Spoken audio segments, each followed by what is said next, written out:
gens vont s'étonner de ton témoignage. Amen. Notre frère Ronald a un témoignage.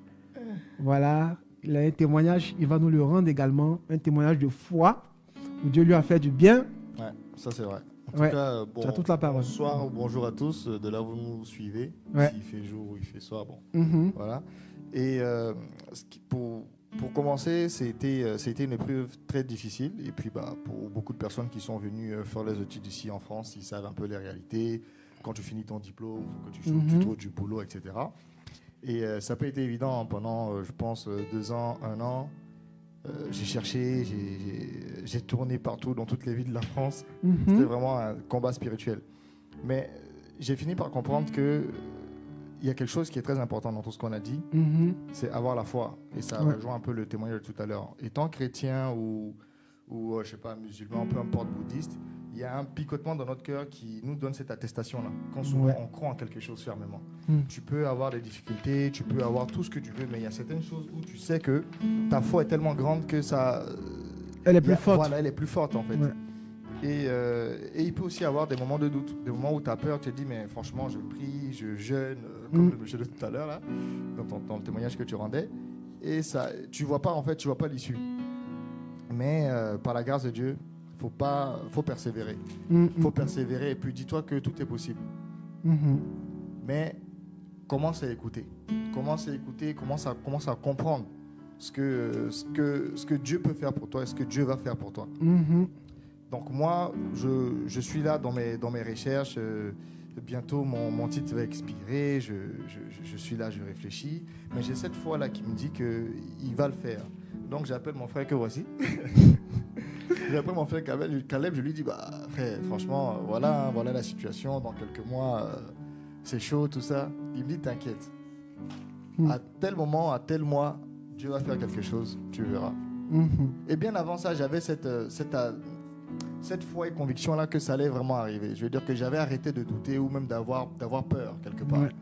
Et je me suis mis pendant ces 2 ans qui ont suivi, même avant mon mariage, j'ai compris un verset qui m'a bouleversé, qui a changé ma façon de voir les choses. Matthieu 6, 33. Et tout le temps, je le répète à mes amis, à mes frères, à mes parents.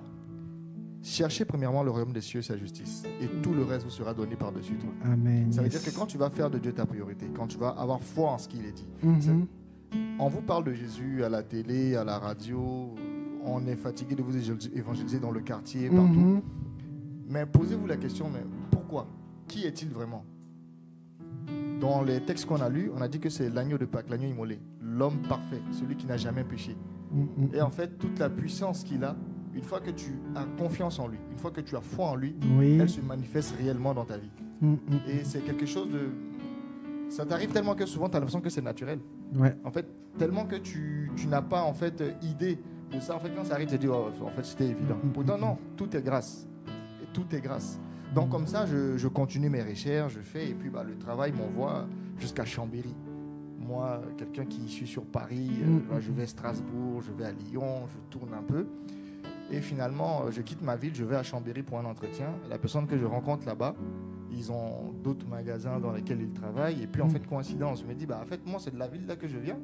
Je ne vais pas te postuler pour autre chose. Je dis, ok, il n'y a pas de souci. Comme ça, il envoie le CV au responsable qui m'appelle par la suite. Et puis, à la même période, au mois où on avait dit, le miracle se produit. La caméra là, ta caméra là.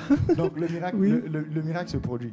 Et j'appelle mon frère Caleb pour dire, voilà, c'est Dieu a permis toutes choses, il a fait encore. Donc pour dire quoi? Pour dire à quelqu'un qui m'écoute aujourd'hui, cherche pas à douter. Même si on te dit que tu peux pas, même si on te dit que c'est difficile, continue de croire. Continue de croire que tu vas y arriver. Fais confiance à Christ. Il est mort pour toi, il est mort pour tes péchés. On a été bénis de toutes sortes de bénédictions spirituelles dans les lieux célestes, en Christ. Et ça se manifeste vraiment. Il faut avoir la foi. C'est pas une invention. Je disais à un ami que Christ n'est pas une invention. On a des recherches archéologiques, il y a plein de trucs qui attestent qu'il a été présent, qu'il a fait son chemin ici.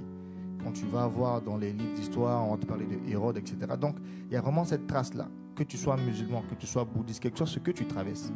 Dis-toi que la personne de Jésus est réelle. Il est vivant. Il n'est pas mort. Le Dieu que nous adorons n'est pas un Dieu des morts. C'est un Dieu qui est vivant.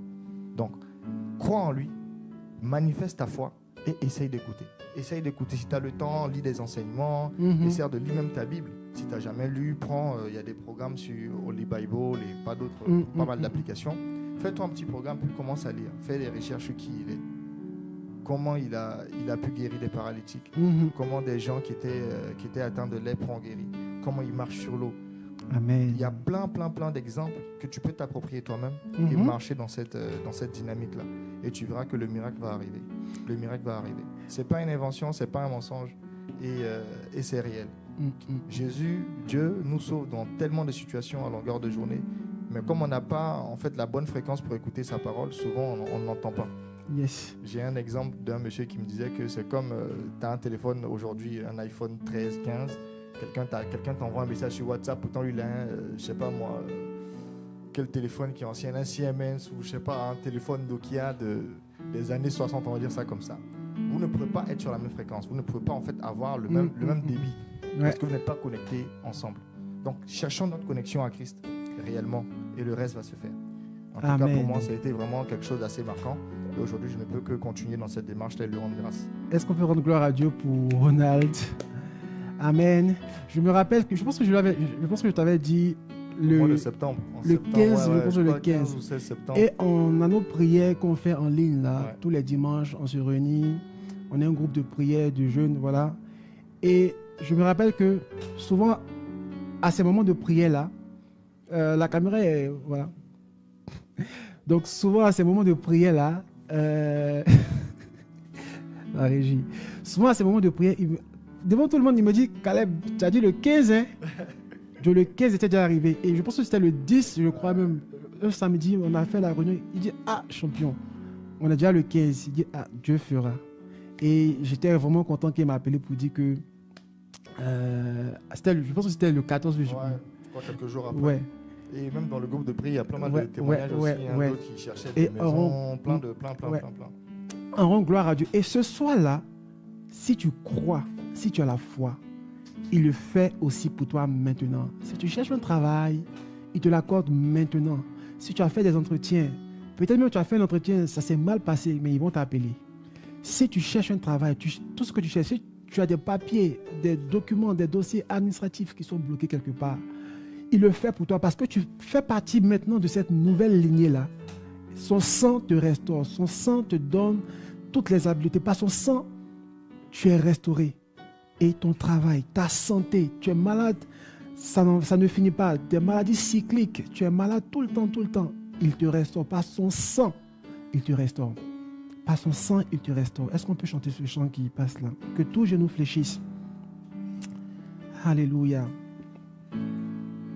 On peut prier. On peut commencer à dire merci à Dieu déjà pour ce qu'il est en train de faire. Pour les maladies qu'il guérit, pour les personnes qu'il restaure. Est-ce qu'on peut commencer à prier déjà? On peut commencer à prier. Rabayante, Kelebrado, Salalabradion, Kelebradabaya, Kayabaya, Shote, Lese, Kelebradonte, Kelebradayante, Kelebra, Malaya Bayako, Shalalabrade, Lese, Kelebradabaya, Kayabaya, Kayabaya, Shote, Lebe, Karabradayante, Keleleke, Masokoliante, Lebradabaya, Kaya, Shalalabrade. Tout pouvoir lui a été donné. Jésus, le prince glorieux, oui, levons tous nos mains vers lui et contemplons sa magnificence. Jésus, le prince glorieux, oui, acclamons le roi des rois. Car tout pouvoir lui a été donné. Alléluia. Lui a